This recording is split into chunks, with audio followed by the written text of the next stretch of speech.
પ્રણામ, નમસ્કાર। આજે અમે આપની વચ્ચે અમે જે નિરોગી સ્વસ્થ છે, તંદુરસ્ત છે એનું એક રહસ્ય અમે અમારું રહસ્ય બતાવવા જઈ રહ્યા છીએ કે અમે નિરોગી સ્વસ્થ રહેવાની પાછળનું રહસ્ય અમારું ઘર। એટલે અમારું ઘર એ આપણે બધાને ખ્યાલ હોય કે બધાના પોતપોતાના ઘર હોય। આપણે બધા જાણીએ છીએ રોટી, કપડાં અને મકાન। તો માણસને બધાને રોટી જમવાની જરૂર પડે, રોટી કપડાની જરૂર પડે અને મકાનની। તો અમે અમારા ઘરમાં અહીંયા વર્ષોથી રહીએ છીએ અને અમે આપણી જે વૈદિક પરંપરા જે છે એને જાળવાનો પ્રયત્ન કર્યો છે। તો એમાં અમારા ઘરની અંદર અમે એક અલગ પ્રકારનો અમારું જે હોબી છે, શોખ છે, એમાંનો એક અમારો હોબી શોખ છે વૃક્ષ વાવો અને પર્યાવરણને બચાવો। તો અત્યાર સુધીમાં અમે અમારી જીવનમાં 80,000 વૃક્ષ વાવ્યા છે। ઉપરાંત અમારો એક ફાર્મ હાઉસ છે, ત્યાં અમે 7,500 વૃક્ષ વાવ્યા છે।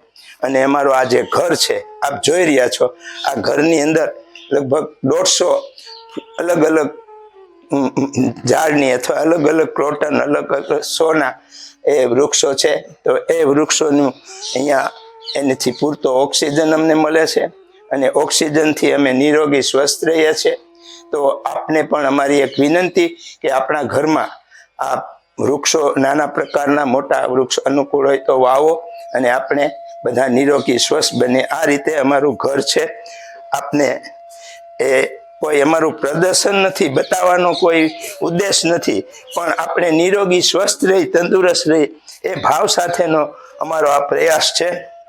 ઉપરાંત બીજી અમારી શોખ હોબી છે એન્ટિક કલેક્શન। તો એ અમારું એન્ટિક કલેક્શનનું પણ અહીંયા આપણી પરંપરા જાળવાનો પ્રયત્ન કર્યો છે।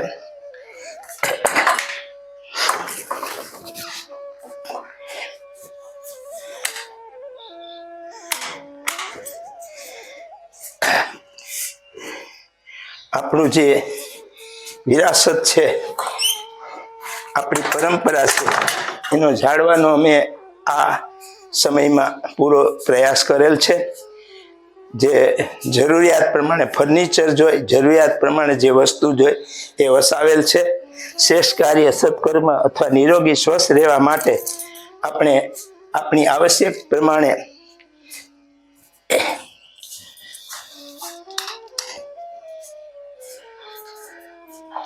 આ રીતે અમારી આ પૂજા રૂમ છે। અહીંયા અમે ઉપાસના, સાધના, આરાધના કરીએ છીએ। અમે આધ્યાત્મિક, વ્યવહારિક અને વૈજ્ઞાનિક જીવન જીવીએ છીએ। તો આ ઉદ્દેશથી આપણે આપણું આ કાર્ય નિરોગી સ્વસ્થ રહે એ માટેનો અમારો આ પ્રયાસ છે।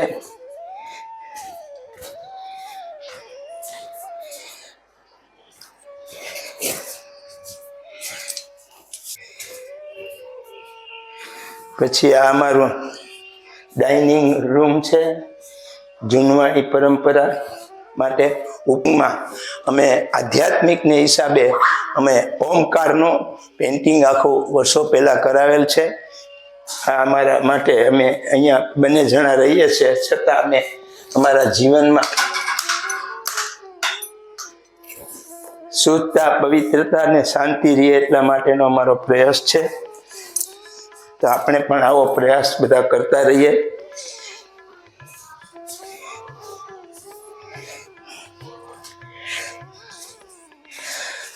આ લઈ લે, હાલો, આ ઘઉં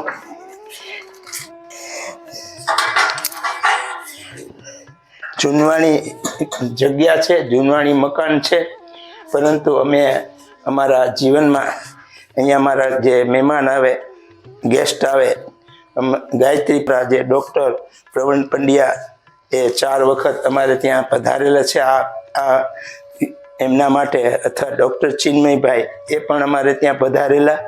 તો અમે આ એક સરસ રીતે એમની જીવનનો અમને લાભ મળ્યો છે। તો એવું જીવન અમે જીવવાનો પ્રયત્ન કરી છીએ। અમારા પરંપરા છે આપણી પરંપરા જાળવાનો મેં પ્રયાસ કરેલ છે. જૂનવાણી વસ્તુઓનું એન્ટિક કલેક્શન એટલે કે આપણી વિરાસત, આપણી સંસ્કૃતિ, આપણી ધરોહર અને આ ધરોહર જાળવાનો મેં પૂરો પ્રયત્ન કરેલ છે મારા જીવનમાં. અને આનાથી અમને અમારા શરીરમાં અનેરી ઉર્જા આવે છે. એ ઉર્જાથી અમે નિરોગી, સ્વસ્થ, તંદુરસ્ત રહીએ છીએ અને સતત પ્રવૃત્તિમય રહીએ છીએ. સતત અહીંયા અમારા ઘરની અંદર અમે પૂરો પ્રયાસ કરી સફાઈ, વૃક્ષોને પાણી આપવાનું, ખાતર આપવાનું અથવા બીજી નાના મોટી ઘણી ક્રિયાઓ, પૂજા પાઠ, ઉપાસના દરરોજ અમે અમારા આપે ફળિયામાં જોયું તો દરરોજ સવારે અમે ગાયત્રી યજ્ઞ કરીએ છીએ અને આપણી પરંપરા જાળવાની એ પ્રયાસ પૂરો કરીએ છીએ, જેથી અમે આ 81મા વર્ષે પણ નિરોગી, સ્વસ્થ, તંદુરસ્ત રહી છીએ. શેષ કાર્ય સત્કર કરવામાં અમને અમારા ગુરુદેવ શ્રી રામ શર્મા આચાર્ય, વેદમૂર્તિ, તપોનિષ્ઠ, સંત સુધારક, ઋષિતુલ્ય ગુરુની અમને એ ગુરુ મળ્યા છે. એનાથી અમે આપણી આ વિરાસત જાળવાનો પ્રયાસ પણ કરેલ છે. આપણી સંસ્કૃતિ, આપણી વિરાસત, આપણી ધરોહરને પૂરો જાળવાનો પ્રયત્ન કર્યો છે, જેથી અમે નિરોગી રહી, તંદુરસ્ત રહી. અહીંયા અમારે જે કહેવાનું છે કે આપને બધો મારો કાયા શો બતાવવાનો ઓલો અમારો પ્રયાસ નથી, પણ આથી આપને ખ્યાલ આવે કે આ જીવનમાં આપણે ઘણું કરી શકીએ. ગુરુ કૃપા હોય, વડીલોની કૃપા હોય, આપણા ધર્મપત્નીનો સાથ સહયોગ, દીકરાઓનો સાથ સહયોગ હોય તો આપણે ઘણું કરી શકીએ છીએ. આપને અરજ, વિનંતી, અપીલ, આપ પણ જીવનમાં અલગ અલગ શોખ કરો, વ્યસન છોડો.